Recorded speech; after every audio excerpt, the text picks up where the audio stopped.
后来继续来看桃园市长郑文灿伫个记者会来说明着即几天长辈时代注意放射甲外籍移工待检的状况。我们高龄接种计划执行的情况，我们3天下来，那总共造册人数是57193人。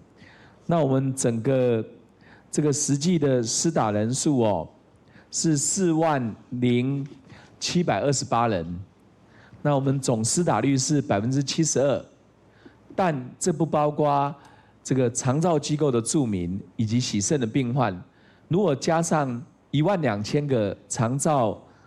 这个住民，以及有7000个这个洗肾病患，那么施打率会从72%大幅的提升到将近90%。礼拜六上午场、下午场，那我是希望做到这个精准、友善、有序3大目标。那桃园这接种率是全国第1名，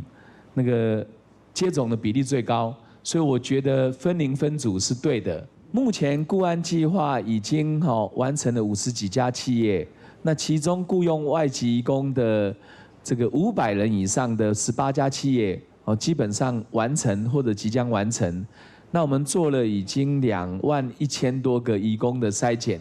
那有40几位是快筛阳性，那但是在 PCR 检测是都阴性，所以代表潜在的感染的个案，或者是这个群聚感染的这个机会是比较小。我们在